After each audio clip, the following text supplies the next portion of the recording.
Hai semuanya, Assalamualaikum, balik lagi ke channel aku. Dan di video kali ini aku akan share ke kalian tentang kapan sih sebaiknya USG untuk para calon ibu dan calon bunda yang pasti akan kepikiran setelah kalian mengetahui kalau kalian positif hamil. Dan di video kali ini juga aku akan share ke kalian pengalaman aku pribadi tentang kapan aku USG dan bagaimana cerita aku sekitar USG lainnya. Nah, buat kalian yang penasaran gimana videonya, tonton terus ya. Nah, untuk para calon ibu dan calon bunda nih yang belum mengetahui kalau jumlah USG yang disarankan kepada ibu hamil yaitu sebanyak 3 kali selama masa kehamilan, di mana pemeriksaan USG yang pertama dilakukan pada saat awal kehamilan untuk mengetahui kondisi awal janin di dalam kandungan kita. Kemudian pemeriksaan USG yang kedua dilakukan pada saat usia kehamilan 20 minggu atau 5 bulan. Dan pemeriksaan USG ketiga dilakukan pada saat usia kehamilan menjelang persalinan, yaitu di usia kehamilan 30 minggu atau 30 minggu lebih. Nah, kalau aku nih ya, di hamil Kia kemarin itu kan kehamilan pertama aku. Ya gimana sih ya kalau kalian menyambut anak pertama kalian, pasti akan sangat excited, apalagi buat teman-teman yang udah nunggu bertahun-tahun mungkin. Terus akhirnya hamil, pasti akan terus mencari tahu tentang keadaannya setiap hari. Kalau bisa kalian USG-nya tetap gitu ya, untuk kalian tahu gimana keadaannya, saking excitednya kalian menyambut anak pertama. Nah, aku masih ingat banget ya di pemeriksaan atau USG aku yang pertama ini itu di usia kandungan aku 5 mingguan gitu, dan tepat di hari ketiga setelah aku tes swab pertama. Karena tes swab pertama ini agak samar gitu loh, jadi aku nggak yakin kan kalau aku beneran hamil, jadi aku tunggulah 3 hari. Setelah itu barulah tes swabnya lebih jelas, baru aku ke dokter. Nah, di pemeriksaan USG pertama ini yang aku bisa lihat yaitu di layar USG itu aku cuman bisa lihat ada kantung rahim yang cuman ada titiknya gitu loh di dalam kantung rahimnya gitu, yang awalnya aku juga sama suami bingung karena aku nggak pernah punya pengalaman yang tahu tentang gimana sih di awal kehamilan, gimana gambaran di dalam rahim kita.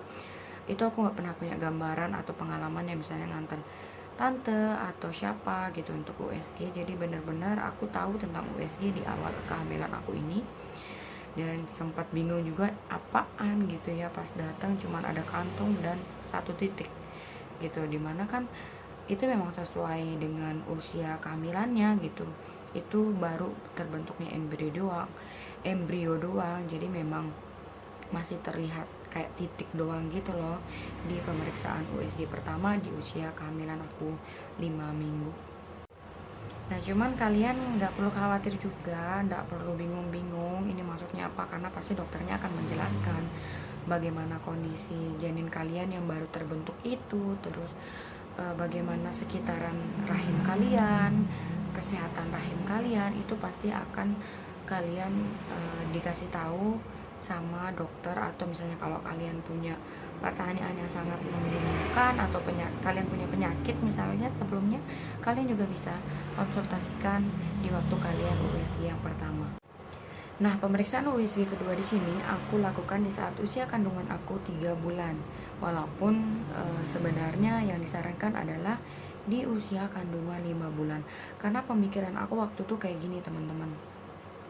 Aku nggak mau ada sesuatu hal buruk yang terjadi di janin aku atau si calon bayi aku, karena aku punya pengalaman sebelum-sebelumnya itu teman-teman aku yang teman-teman atau sekitar aku yang agak cuek tentang USG di awal kehamilan gitu, kayak nanti aja dulu, terus belum ada waktu, tempat USG jauh, atau malu untuk USG di awal kehamilan, nanti aja pas janinnya sudah sedikit kelihatan atau sedikit besar, terus pas perutnya baru kelihatan baru mau USG. Dan ternyata dari ketidaktahuan informasi tentang USG itu yang membuat mereka kehilangan buah hati mereka ada yang keguguran, dan ada juga yang janinnya tidak berkembang. Jadi aku tidak mau hal itu terjadi di dalam kehamilan aku, yang membuat aku kalau misalnya punya rezeki lebih, waktu lebih untuk memeriksa keadaan janin aku per bulannya, ya kenapa enggak aku lakuin. Karena USG itu dilakukan menggunakan gelombang suara untuk menggambarkan kondisi janin di dalam rahim, dan dari pemeriksaan ini itu tidak akan menimbulkan rasa sakit, jadi aman banget dilakukan di setiap tahap atau masa kehamilan. Nah, jadi menurut aku USG ini masih aman-aman aja untuk kalian lakuin di setiap bulan, kalau misalnya itu menjadi keputusan kalian para ibu, karena itu memang balik lagi ke kita gitu loh, gimana kondisi kita, dan penting juga bagaimana saran dokter. Oke, sampai sini aja video kali ini. Semoga kalian suka dan semoga videonya bermanfaat ya. Jangan lupa untuk kalian like, comment, and subscribe biar aku tambah semangat untuk share ke kalian tentang banyak hal. Dan kita ketemu lagi insya Allah di video-video selanjutnya. Bye bye, assalamualaikum.